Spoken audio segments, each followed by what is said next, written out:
त्वदीय पदपङ्कज पंजरान्ते अद्यैव मे विशतु मानसराजहंसः प्राणप्रयाण समये कफवातपित्तैः कण्ठावरोधन विधौ स्मरणं कुतस्ते नारायणं नमस्कृत्य नरं चैव नरोत्तमं देवीं सरस्वतीं व्यासं ततो जयमुदीरयेत् श्रीलक्ष्मीनाथ समारंभां नाथयामुनिमध्यमाम् अस्मदाचार्यपर्यन्तां वन्दे श्रीगुरुपरम्पराम् अञ्जनानन्दनं वीरं जानकी शोकनाशनं कपीसमक्षहन्तारं वन्दे लङ्काभयङ्करम् भक्ति भक्त भगवन्ते गुरु चतुर्नाम वपुएक इनके पद वंदन किए नाशत विघ्न अनेक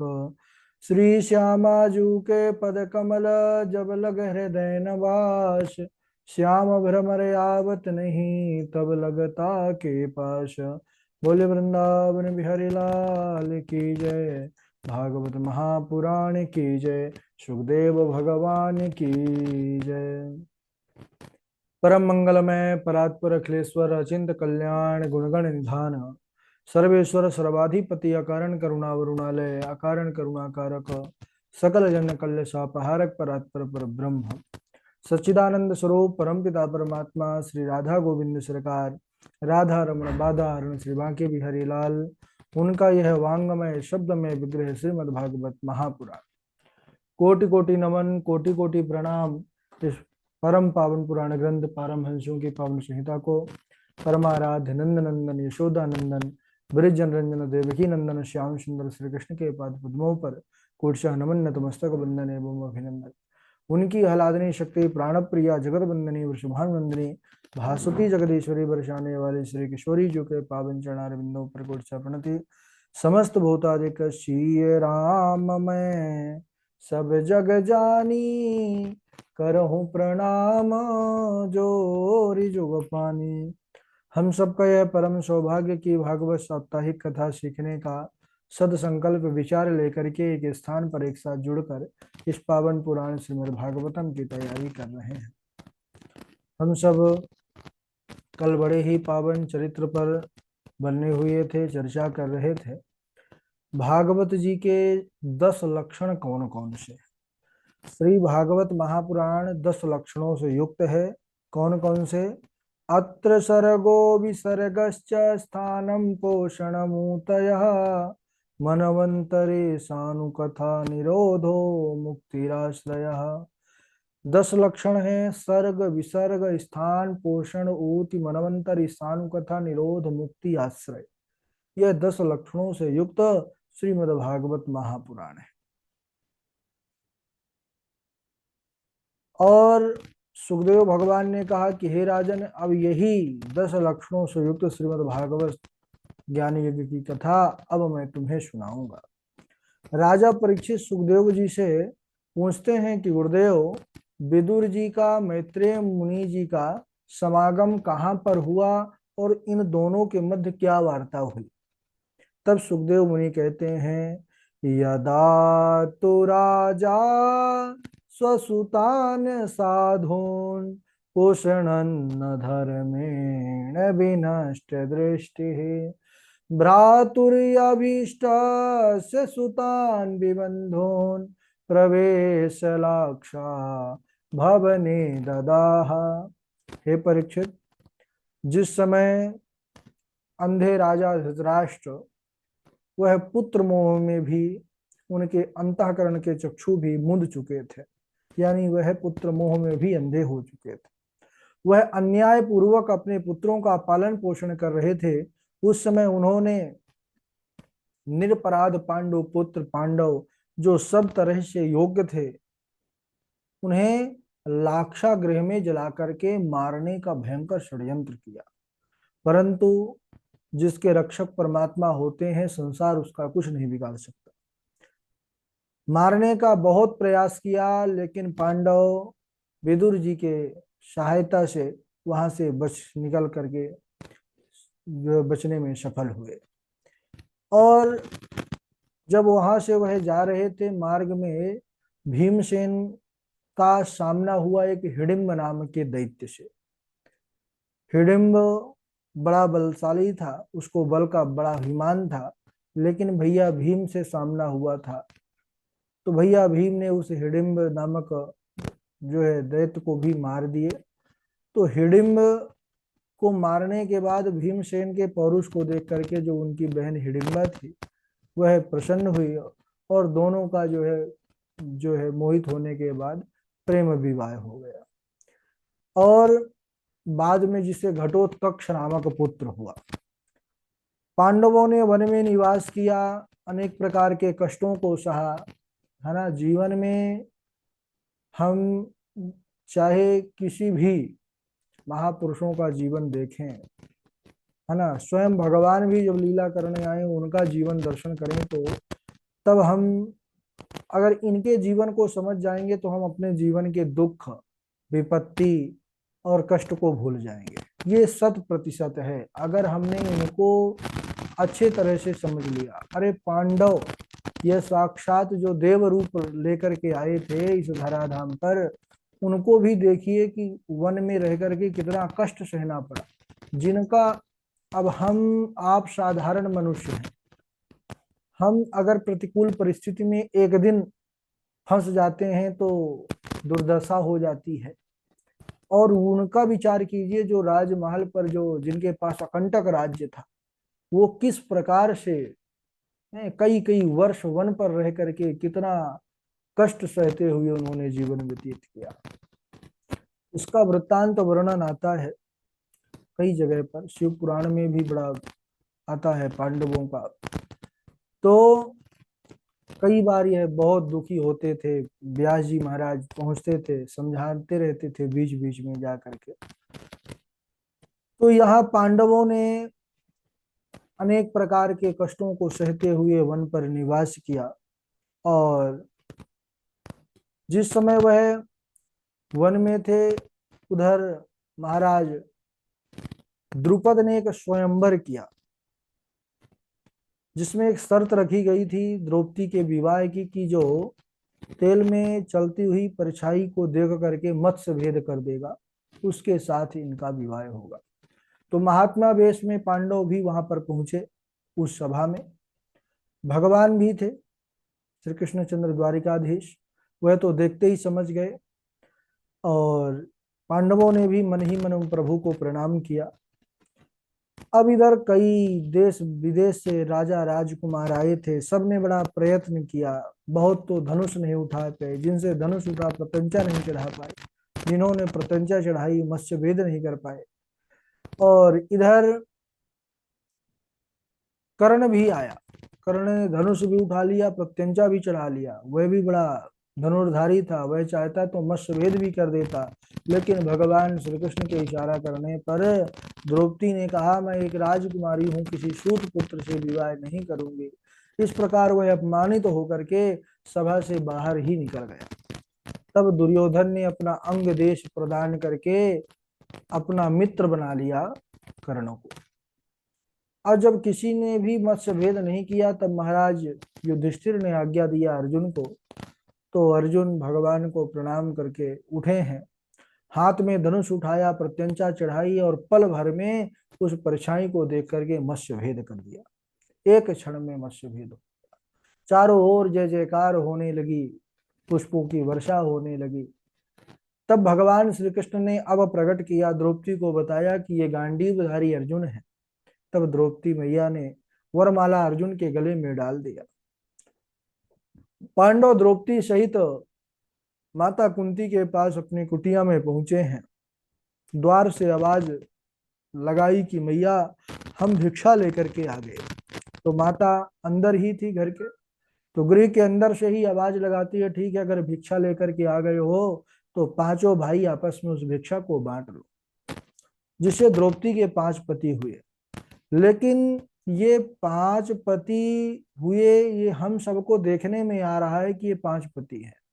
वास्तव में जो शास्त्रों का अध्ययन किए हैं, पुराणों का अध्ययन किए हैं, तो वह इस रहस्य को जानते हैं कि यह 5 5 नहीं है, ये एक ही है, बस 5 रूप में दिखाई पड़ते हैं। मार्कंडेय पुराण में स्पष्ट वर्णन आता है कि जिस समय इंद्र ने अपने विश्व रूप जो गुरु रूप थे उनका वध किया तो इंद्र के शरीर से उसका धर्म निकल गया और धर्मराज यमराज में समाहित हो गया। जिस समय इंद्र ने वृत्तासुर का वध किया उस समय इंद्र के शरीर से उसका बल निकल गया और बल वायु देवता में समाहित हो गया। जिस समय इंद्र ने ऋषि गौतम की पत्नी अहिल्या का अपराध किया उस समय इंद्र का रूप निकल करके अश्विनी कुमारों में समाहित हो गया।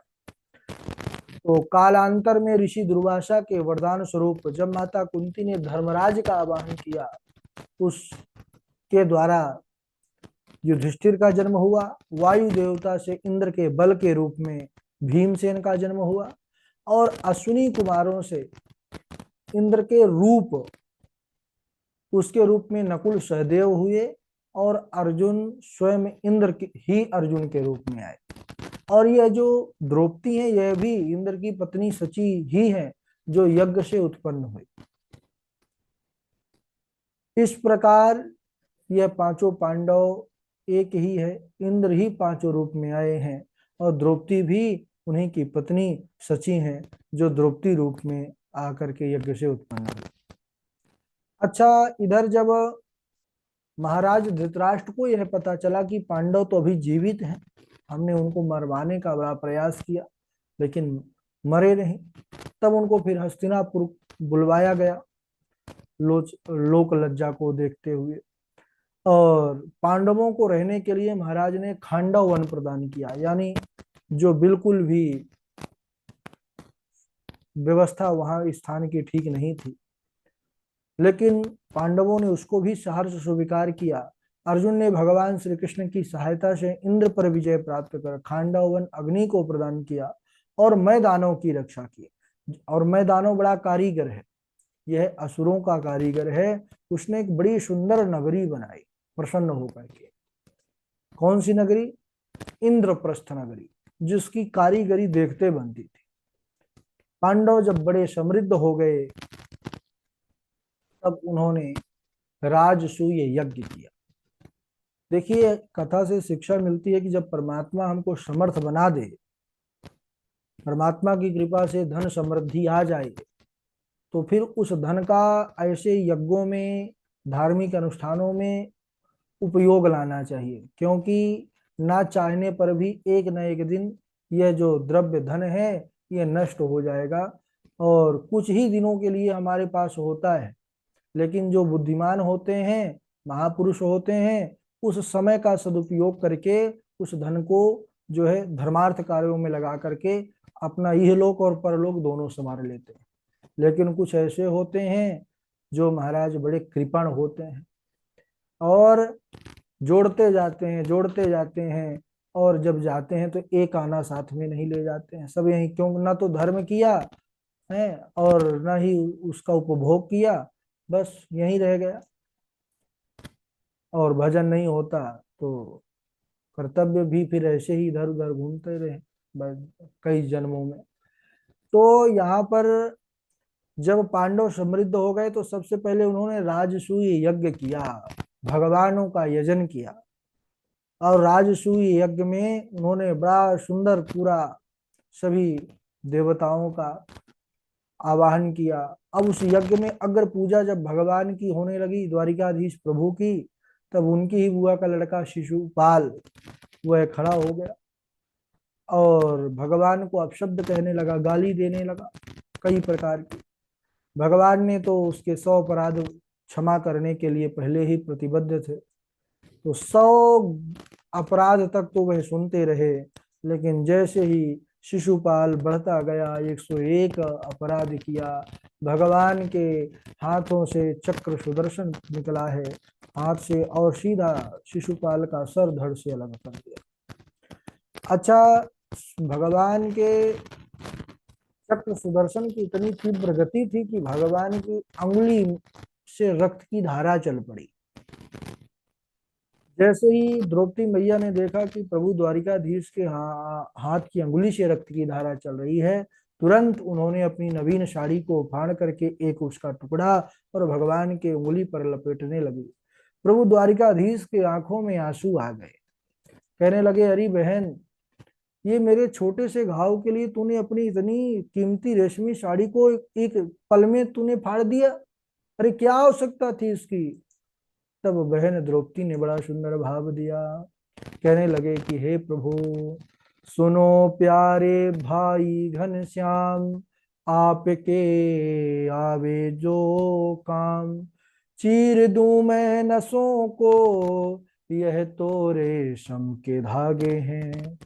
यह धागे भी पुराने, इन्हें हम माने क्या, ये दुल्हा दुल्हन के जोड़े और बाने हैं। फिर मैंने कब फाड़ा है चीर, सुनते ही पीर मेरा चीर छोड़ भागे हैं।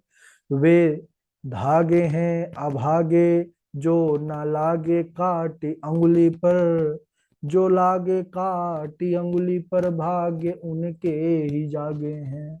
वे धागे हैं अभागे, जो ना लागे काटी अंगुली पर, जो लागे काटी अंगुली पर, भाग्य उनके ही जागे हैं। द्रौपदी मैया के भी नेत्र सजल हो गए। कहने लगे, अरे गिरधारी, यह धागे वही सार्थक हुए हैं जो आपकी अंगुली पर लग गए। बाकी ये सारे धागे अभागे हैं, निरर्थक हैं। जो प्रभु के काम में ना आए वह अभागा ही है। भगवान कहने लगे, वाह द्रौपदी, अरे बहन, तूने तो मुझे अपने वश में कर लिया। बहन, आज से मैं तेरा ऋणी हो गया। भगवान के लिए जो थोड़ा भी करता है ना, भगवान उसके लिए इतना करते हैं कि अब इसकी कल्पना इस बात से लगाइए कि भगवान का कथन है कि जब भक्त मुझसे मिलने के लिए एक कदम बढ़ाता है तो मैं पग आऊं सहस्त्र, हजार कदम आगे बढ़ते हैं वो। तो द्रौपदी मैया के इस उपकार के लिए भगवान ने कहा कि बहन, तुमने मुझे सदा के लिए ऋणी बना लिया। और बस इतना ही कहे कि हे बहन, तुम कभी भी विपत्ति में, कितनी बड़ी से बड़ी विपत्ति तुम्हारे जीवन में आ जाए, तुम्हारे अपने भले साथ छोड़ देंगे, तुम्हारे पति भले तुम्हारी सहायता के लिए ना बढ़े, लेकिन केवल अपने इस भाई कृष्ण को एक पुकार लगाना, एक पुकार लगाना। मैं तुमको वचन देता हूँ द्रौपदी कि तुम्हारे पुकारने में देरी होगी, लेकिन मेरे आने में और उस विपत्ति को नष्ट करने में मैं तनिक भी देर नहीं लगाऊंगा। इस प्रकार इसके बाद आप सब जानते हैं भगवान ने कैसे चीर बढ़ाया। इधर इसके बाद उस राजसूय यज्ञ में सभी महाराज अपना अपना भाग लिए। भगवान उसमें स्वयं जूठी पत्तलों को उठाने का कार्य किए। सभी बड़े बड़े आचार्य ऋषि मुनि ब्राह्मण संत सब आए। सबका महाराज ने स्वागत किया युधिष्ठिर ने। इसके बाद सकुशल उस यज्ञ की पूर्णा होती हुई। इसके बाद भगवान ने जो है महाराज युधिष्ठिर ने सबको विदा किया। अब इसके उपरांत इंद्रप्रस्थ नगरी की शोभा देखने के लिए दुर्योधन आदि सब कौरव बढ़े। अच्छा, उसकी कारीगरी ऐसी थी कि अच्छे अच्छे लोगों को भ्रम में डाल दे। दुर्योधन में भी भ्रम में पड़ गया। कैसा भ्रम? जहां पर जल था वहां पर स्थल दिखता था, और जहां स्थल था वहां जल दिखता था। ऐसा पूरी कारीगरी थी मैदानों की। एक जगह बड़ा सुंदर सरोवर था, लेकिन ऐसा प्रतीत होता था कि बहुत अच्छा मैदान है, और जहां पर मैदान था वहां लगता था कि बहुत भारी जल है। तो इधर मैदान देख करके कि बहुत अच्छा मैदान है और जल है, तो जल समझ करके अपनी धोती को ऊपर उठा करके चलने लगा।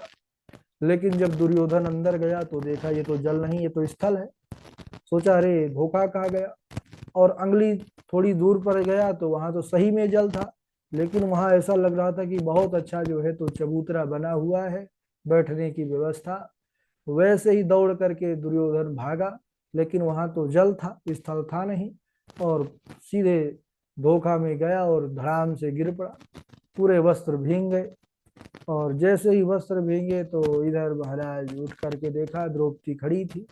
द्रौपदी देख करके हंस दी, और हंसते हुए देख करके ओहो, दुर्योधन को बड़ा मन में आत्मग्लानि हुई, और उसने पांडवों को मिटाने के लिए मन में प्रतिबद्ध संकल्प हो गया कि अब मैं इनको किसी भी प्रकार से इनको नीचा दिखाऊंगा, ये मुझे जो है तो नीचा दिखाए।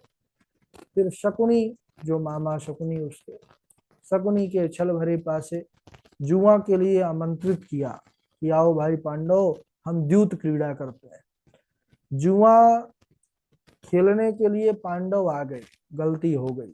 जुआ कभी नहीं खेलना चाहिए, क्योंकि जिसने जुआ खेला है उसका जीवन जो है नष्ट हुआ है ना। जुआ ऐसी वस्तु है कि अच्छे अच्छे करोड़पति को रोड में ला करके बिठा दिया है।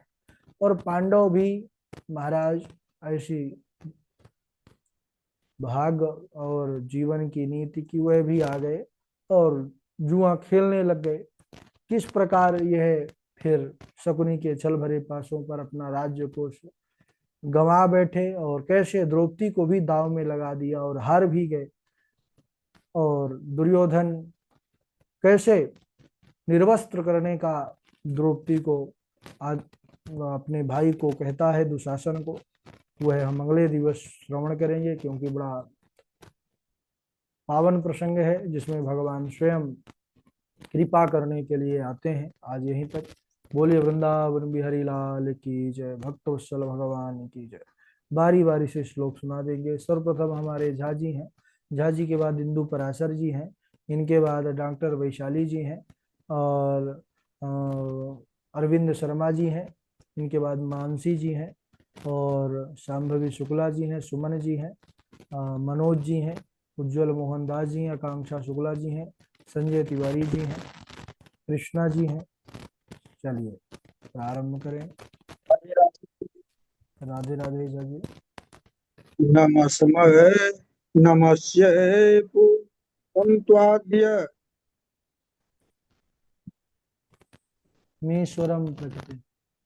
नमस्ये पुरुषं त्वाद्य मीश्वरं प्रकृते परम् अलक्ष्यं सर्वभूतानां मन्तर्बहिरवस्थितं नारायण परा वेदा देवा नारायणाङ्गजा नारायण परालोका नारायण परामखा नारायण परो योगो नारायण परम तप नारायण परम ज्ञानम नारायण परागते। राधे राधे। बहुत बढ़िया। इंदु पराशर जी। राधे राधे गुरु जी, प्रणाम। राधे राधे। यत्कीर्तनं यत्स्मरणं यदीक्षणं यद्वन्दनं यच्छ्रवणं यदर्हणं लोकस्य सद्यो विधिनोति कल्मषं तस्मै समुद्रस्रवसे नमो नमः। नारायण परा वेदा देवा नारायणाङ्गजा नारायण परालोका नारायण परामखः नारायण परो योगो नारायण परम तपः नारायण परम ज्ञानम नारायण परा गतिः। राधे राधे गुरु जी। बहुत सुंदर। हाँ, डॉक्टर वैशाली जी। हाँ, राधे राधे गुरु जी।